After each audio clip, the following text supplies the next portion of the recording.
जौहर क्या होता है और पहला जौहर किसने किया था। आइए ज्ञान गंगा के इस 3 पत्ती कार्यक्रम में हम जानते हैं कि पहला जौहर किसने और कब किया था। इस संबंध में हम जो बात साझा करना चाहते हैं वह है महारानी पद्मिनी की कहानी। सिंघल द्वीप जिसे श्रीलंका कहा जाता है, वहाँ के एक राजकुल में एक कन्या का जन्म होता है। बचपन से ही यह कन्या बहुत सुंदर थी। जब किशोरावस्था में आती है तो उसकी सुंदरता को देख करके राजा रानी खुद डरने लगते हैं कि इस पर किसी की गलत नज़र न पड़ जाए, जिसके कारण उस युवती का पालन पोषण महल के उस हिस्से में किया जाता है जहाँ पुरुषों का आवागमन पूर्ण रूप से प्रतिबंधित था। अब लड़की ने किसी पुरुष को नहीं देखा था माँ बाप के अलावा, तो उसके मन में पुरुषों के प्रति जिज्ञासा बढ़ी। लेकिन राजा रानी ने वहाँ पर किसी पुरुष का प्रवेश वर्जित कर रखा था, जिसके कारण राजकुमारी पद्मिनी ने एक तोता पाल लिया था। यह तोता बात करता था उससे और सब कुछ सीख गया था, उसका दोस्त बन गया था। एक दिन जब राजा रानी को पता चला कि राजकुमारी तोते से बात किया करती है, हर समय बात करती है, तोता भी बोलता है, तो राजा सोचने लगे ऐसा न हो कि राजकुमारी कुछ दिमागी बीमारी हो जाए राजकुमारी को और वह इसी तोते से ही बात करती रह जाए। तो उन्होंने उस तोते को मारने का आदेश दिया। पद्मिनी की एक सहेली आके बता जाती है कि तुम्हारे तोते को आज मार दिया जाएगा।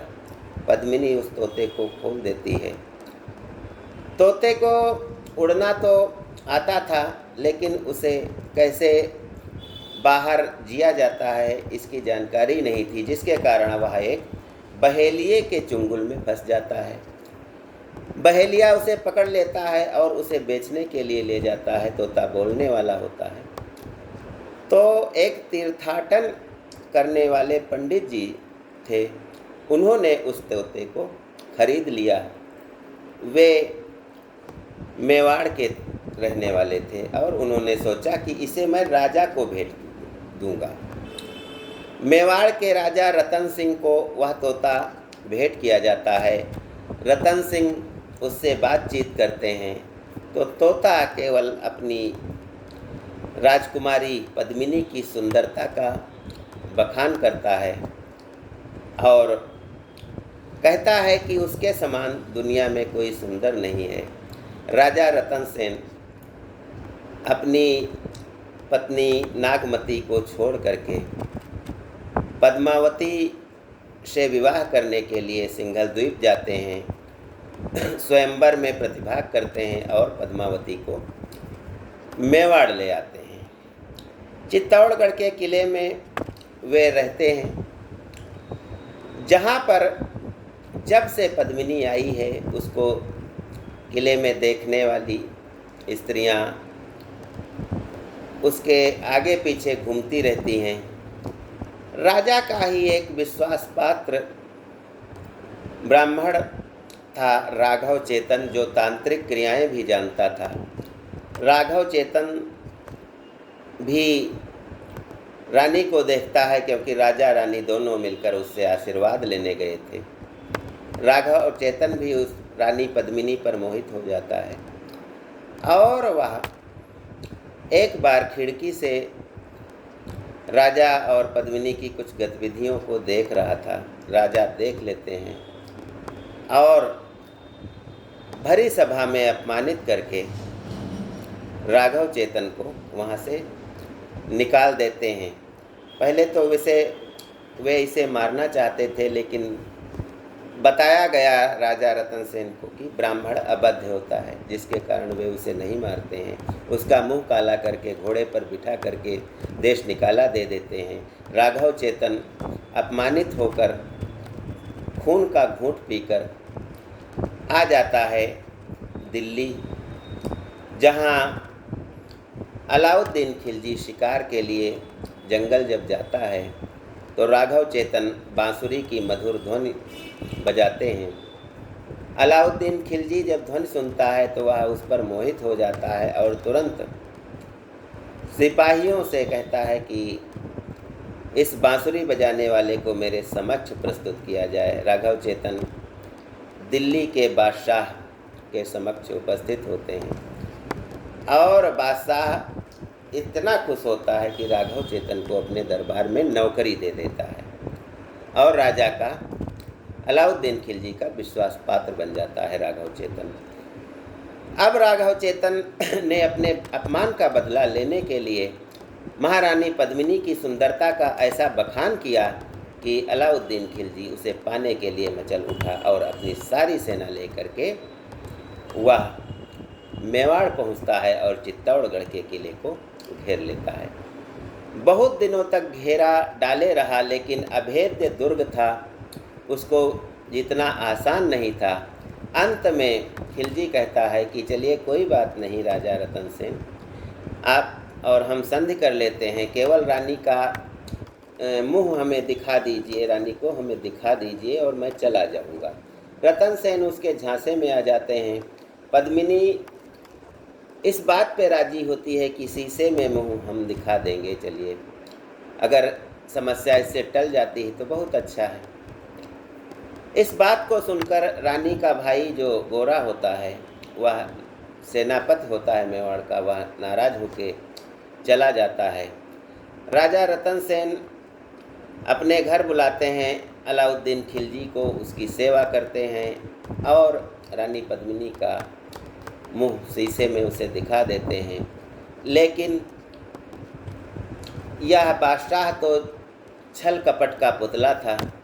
ज्यों ही राजा रतन सेन उसे भेजने के लिए दुर्ग द्वार पर आते हैं, वह उन्हें कैद कर लेता है और दिल्ली ले जाता है। वहाँ से सूचना भेजता है कि 10 दिन में यदि रानी नहीं आई पद्मिनी दिल्ली में तो रतन सेन को मार दिया जाएगा।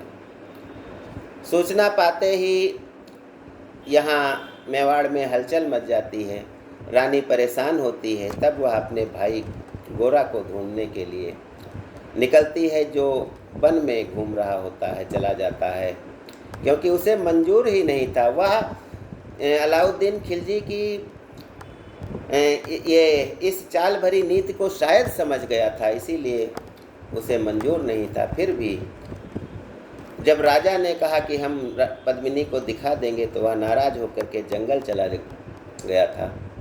जंगल में रानी उसे मनाती हैं, कहती हैं रतन सिंह को छुड़ा करके लाइए।